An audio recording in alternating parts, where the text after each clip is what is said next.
मथुरा से ट्रेन में टिकट था और रात्रि को हम लोग वहां पहुंचे।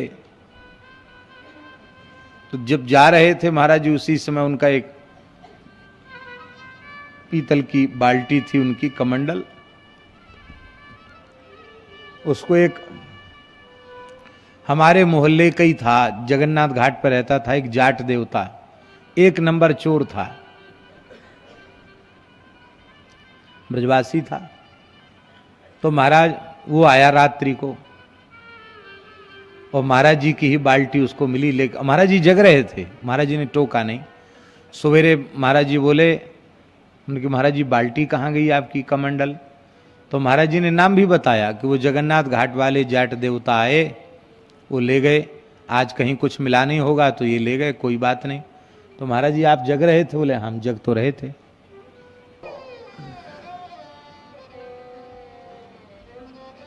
महाराज जी ने देख लिया था कि वो ले गया, लेकिन महाराज जी बोले हम जग तो रहे थे, लेकिन हमका कहीं मिला नहीं होगा इसलिए लेके गया, कोई बात नहीं। तो जैसे ही दमोह पहुंचे तो महाराज जी ने हमको 200 रुपया दिए। बोले यहाँ बाजार में चले जाओ, बर्तन की जहाँ दुकान हो वहाँ 4 साढ़े 4 किलो पानी जिसमें आ जाए ऐसा कोई पीतल का बर्तन स्नान वगैरह के लिए, व्यवहार के लिए ले आओ। अब पहले ही बार अपने राम भी गए थे वहाँ, तो वहाँ गए तो पता तो नहीं कहाँ बर्तन की दुकान है, रोड पे जाके खड़े थे। एक साइकिल वाले व्यक्ति आए, बोले कहाँ जाना है बाबा जी? कि हमको ऐसे ऐसे एक पीतल का बर्तन लेना है, लेने के लिए जाना। बोले आप क्या करोगे, परेशान होके मैं ले आता हूँ, आप यहीं खड़े रहो, हम दे देता हूँ। कहा ठीक है। तो वो गए, पैसा हम देने लगे तो उन्होंने पैसा लिया नहीं, बोले नहीं बाद में ले लेंगे, आप जाओ। हम खड़े रहे वहीं, वो थोड़ी देर में आए, एक कितना बड़ा पीतल का लोटा लेके आए। बोले वाह 4 साढ़े 4 किलो जल इसमें आ जाएगा, बढ़िया है। उधर बुंदेलखंड में उसको कसेड़िया कहते हैं, छोटी कसेड़िया जैसा है, वो लेके आ गए। हम भी बड़े खुश हुए, महाराज जी के लायक पात्र है। तो पात्र रख दिया हमने और 200 रुपया वापस। महाराज जी बोले वाह पंडित जी, बड़ा जोरदार भगत मिला, बर्तन भी दे दिया और पैसा भी नहीं लिया, पैसा वापस कर दिया। तो हमने कहा महाराज जी ऐसी ऐसी बात हुई, पैसा तो एक ऐसे व्यक्ति ने लिया ही नहीं और उन्होंने अपनी तरफ से ये सेवा कर दी। इतना सुनते ही महाराज जी अप्रसन्न हो गए और बोले पंडित जी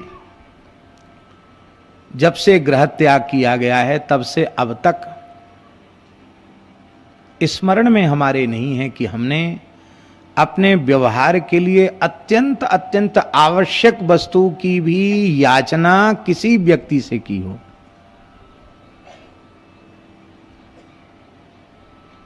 पर तुमने हमारे इतने लंबे समय तक चलने वाले नियम को नष्ट कर दिया।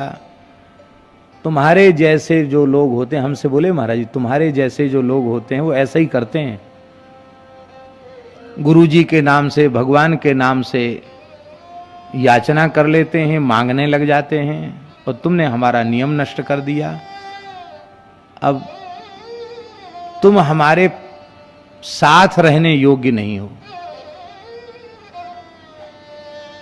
तुम चले जाओ, आज ही वृंदावन चले जाओ, वहां विद्यार्थियों को पढ़ो पढ़ाओ।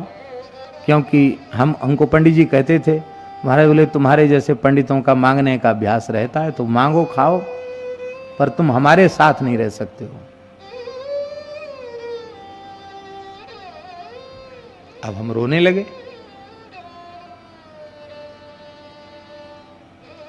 बिना संकल्प के, बिना याचना के कोई दे जाता, हमें आवश्यक होता हम ले लेते, पर हमने जब तुमको खरीदने के लिए कहा था तो फिर तुमने आखिर हमारा नाम बताया ना, इसलिए उसने दिया, वो क्यों पैसा लेगा। हमने कहा महाराज जी यह मत कहिए कि साथ रहने लायक नहीं हो, यहां से चले जाओ, हमको प्रायश्चित बताइए, हम बहुत दुखी हैं। महाराज बोले जाओ खोजो उस आदमी को, वापस कर आओ, हमको जरूरत नहीं है, खरीद के लाओ। वो भगवान की दया से वही व्यक्ति हम जैसे ही बाहर गए फिर मिल गए, बोले अब क्यों रो रहे हो? हमने कहा लोटा वापस लो, हमको तो खरीद करके ही चाहिए। बोले बाबा 200 रुपए का ही आया। वो 200 रुपए का ही बर्तन था। भगवान की देखो कैसी लीला। फिर जब पैसा दिया और वो लिया, तब महाराज जी ने उस पात्र को अपने पास रखा, उसके पहले पात्र नहीं रखा अपने पास। ये क्या है? महापुरुष अपने जीवन में जी करके दिखाते हैं। इस सूर्यश्याम गौशाला की स्थापना पूज्य बाबा श्री ठाकुरदास जी के हृदय में श्री गिरिराज जी ने, गौ माता ने भाव प्रकट किया और यहां गौशाला की स्थापना हो गई। एक बछड़े से स्थापना सूर्यश्याम गौशाला की हुई। पूज्य गुरुदेव श्री भक्तमाली जी इसके प्रथम संस्थापक हुए और अपने संपूर्ण जीवन में अत्यंत समर्पित भाव से यहां उन्होंने सेवा की। लेकिन अपने संपूर्ण जीवन में गौशाला के नाम से भी कभी किसी कथा में, किसी प्रसंग में, किन्हीं लोगों के सामने यह कभी महाराज जी ने नहीं कहा कि हमारी कोई गौशाला भी है और उसमें दान की जरूरत है, आप आइए, आप दीजिए। जो कुछ उन्हें बिना मांगे जांचे मिलता वो पूरा का पूरा यहां समर्पित कर देते, लेकिन कभी किसी के सामने हाथ नहीं फैलाया उन्होंने, कहा भी नहीं।